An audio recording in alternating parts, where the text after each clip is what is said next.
নমস্কার বন্ধু। আজ ভিডিও করার আগে গতকাল নেপালে যে প্রাকৃতিক দুর্যোগের ফলে বহু মানুষের প্রাণ চলে গেছে এবং বহু মানুষ নিখোঁজ এবং অনেকেই আহত অবস্থায় হাসপাতালগুলোতে ভর্তি। তাদের যারা চলে গেছে, মারা গেছে, তাদের আত্মার চিরশান্তি কামনা করা ছাড়া আর আমাদের কোনো উপায় নেই। এবং যারা আজও বেঁচে আছেন তাদের দ্রুত আরোগ্য কামনা করি আমাদের সংগঠনের তরফ থেকে। বন্ধু, ভারতীয় স্টেট ব্যাংক অর্থাৎ SBI আজ থেকে বকেয়া যে ডিএ অবসরপ্রাপ্ত কর্মচারী KMC এলাকায় যারা থাকেন তাদের ছাড়তে আরম্ভ করেছে। ইতিপূর্বে অন্যান্য যে ব্যাংকগুলো সেগুলো আমি ভিডিও করে বলেছি, Indian bank, bank of Baroda, UCO bank, এইসব বহু ব্যাংক ছাড়তে আরম্ভ করেছে, কিছু ব্যাংক এখনও ছাড়েনি। SBI যেহেতু আজ থেকে ছাড়তে আরম্ভ করলো, স্বাভাবিকভাবে অন্যান্য ব্যাংকগুলো খুব শীঘ্রই ছেড়ে দেবে। এবং যারা KMCর এলাকায় থাকেন অবসরপ্রাপ্তরা, তারা অবশ্যই সকলেই ডিআরটা পাবেন, আজ না হলে কাল। SBIটা নিয়ে আমরা গত পরশু আমরা যে AGM অ্যাসিস্ট্যান্ট জেনারেল ম্যানেজার তার কাছে গিয়েছিলাম, বিস্তারিত আলোচনা হয়েছে। তিনি আমাদের কথাও দিয়েছিলেন যে আগস্ট মাসের মধ্যেই 5,000 রিলিজ করা হবে এবং বাকিগুলো, কারণ আমাদের 21,000 পেনশন হোল্ডার, বাকিগুলো সেপ্টেম্বরের মিডল অফ সেপ্টেম্বর আমরা ক্লিয়ার করে দেব। এখন কতগুলো বিষয় আছে, যেহেতু আমাদের কাছে ফোন করে অনেকেই জানতে চাইছেন, মলয়বাবু আমি কিন্তু অনেক কম পেয়েছি, মলয়বাবু আমার সঙ্গে রিটায়ার করেছে উনি বেশি পেয়েছে, আমি কম পেয়েছি। স্বাভাবিক, এটা আমি অস্বীকার করছি না, অনেকেই কম দিয়েছে। একটা ক্যালকুলেশন করার সময় একটা পিরিয়ড হয়তো বাদ চলে গেছে। দেখুন, ডিএটা পেয়েছেন এবং 19 থেকে, মাফ করবেন, 2008 থেকে 1/4 থেকে 31/12/19 পর্যন্ত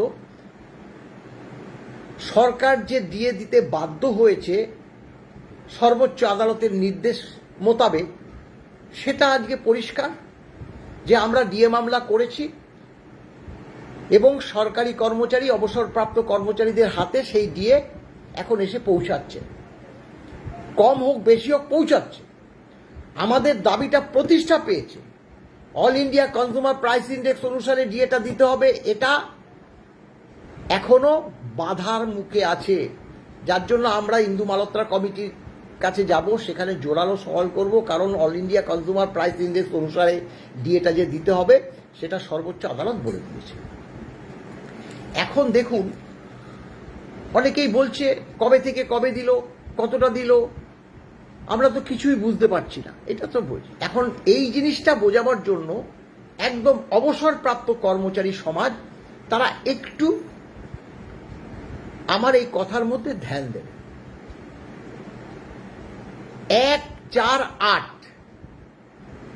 সরকার একটা অর্ডার বার করেছিল, অর্ডারটার নাম্বার হচ্ছে 125F, পেনশন 7 জুলাই 2026। সেখানে বলেছিল 50% of the estimated arrears of DR for the period from 1/4/8 থেকে 31/12/19। অর্থাৎ এই যে 1/4/8 থেকে 31/12/19 পর্যন্ত এই যে পিরিয়ডটা যতটা ক্যালকুলেশন করে তার ডিএটা হবে, ধরুন 100 টাকা হলো, 50 টাকা এই যে পাচ্ছেন আপনি, 50 টাকা পেয়েছেন, আরো 50 টাকা পাবেন। কবে না 1/4/8 থেকে একদম 31/12/19 পর্যন্ত। এবার দেখুন, সবাই তো আর 1/4/8 অবসর নেয়নি। অনেকে অবসর নিয়েছে 11 সালে। তাহলে তার ক্যালকুলেশনটা হবে, ধরুন যে 11 সালের ডিসেম্বরে সে অবসর নিয়েছে, তাহলে 12 সালের জানুয়ারি মাস থেকে সে অবসরের কোটায় পড়ে গেলেন। তাহলে ওই যে 1/1/12 থেকে 31/12/19 পর্যন্ত সে অবসরপ্রাপ্ত কর্মচারী, তার ডিএটা সেখান থেকে ক্যালকুলেশন হবে, অবসরপ্রাপ্ত ক্যালকুলেশন হবে, যা হবে তার অর্ধেক পেয়েছেন, তার অনেকটা কমে যাবে। বা যিনি 15 সালে রিটায়ার করেছেন, ধরুন ডিসেম্বরে করলেন, তাহলে 16 সালের জানুয়ারি থেকে আপ টু 19 পর্যন্ত যা ক্যালকুলেশন হবে তার অর্ধেক পাবেন, অর্ধেকটা পরে দেবে। কবে দেবে সেটা আমরা সরকারের সঙ্গে বুঝে নেব। তাহলে আমার প্রথম বলব, তাহলে আমাদের বাকিটা কি হবে? বাকিটাও তো পাবেন আপনারা, বাকিটা হচ্ছে 1/4/8-এ আপনি তখন কাজ করতেন, কর্মরত ছিলেন আপনি। ওই যে 11 সাল বললাম ডিসেম্বর পর্যন্ত আপনি ইন সার্ভিস পিরিয়ড ছিল, সেটা ক্যালকুলেশন হচ্ছে, সেটা আপনার পেনশন অ্যাকাউন্টেই ঢুকে যাবে। আর সেই সময় যদি কেউ যদি স্যালারি অ্যাকাউন্টে থেকে থাকে, তাহলে ডিপার্টমেন্ট কিন্তু স্যালারি অ্যাকাউন্টেও ঢুকিয়ে দিতে পারে। সেটা কিন্তু আপনারা ডিপার্টমেন্টে গিয়ে বলে আসবেন যে না, আমার স্যালারি অ্যাকাউন্ট বন্ধ হয়ে গেছে, আর পাঠাবেন না, আমাকে এই পেনশন অ্যাকাউন্টে পাঠাবেন। তাহলে ব্যাপারটা নিশ্চয়ই বুঝতে পেরেছেন। সরকার তো বলবে 1/4/8 থেকে, তাহলে হিসাবটা সেভাবে কি অর্ডার হয়? 1/4/8 থেকে 31/12/19 এই পর্যন্ত ডিএটা দেওয়া হবে।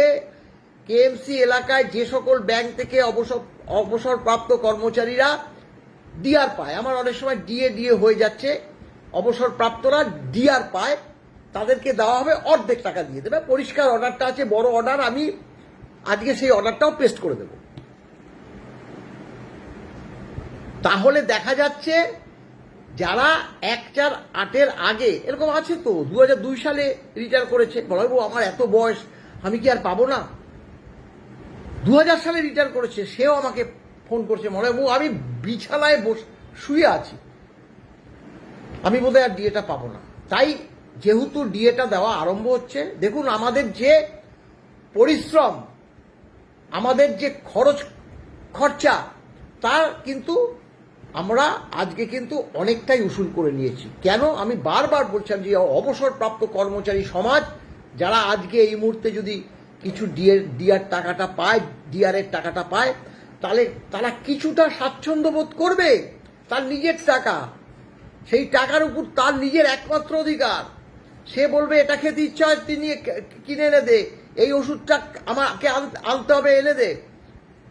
তারা যতদিন বেঁচে থাকবে, ভগবান করে অনেক দিনই বেঁচে থাকুক, তারা একটু স্বাচ্ছন্দ্যে চলতে পারবে। এখন পুরোটা যাতে আদায় করা যায় সেই দিকে আমাদের ধ্যান দিতে হবে।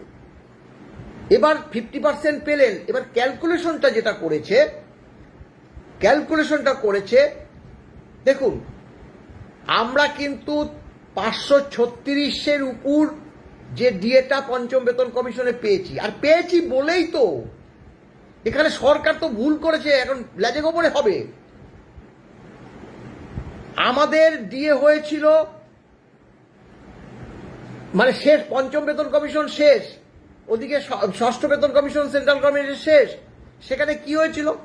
আমরা 75, তারা 125, অর্থাৎ 125 ওই 10 বছরের 20 কিস্তি দিয়ে, ওটা কিন্তু আমাদেরও দিতে হবে। আর যতদিন আমরা না পাবো ততদিন কিন্তু আমাদের বেতন কমিশনের বেতন সংশোধন হবে না।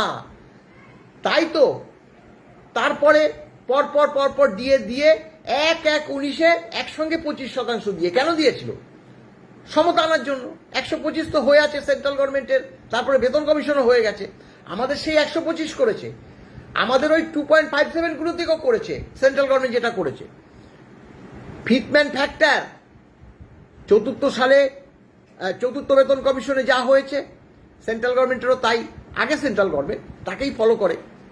পঞ্চম বেতন কমিশনের 1.86, আমাদেরও 1.86।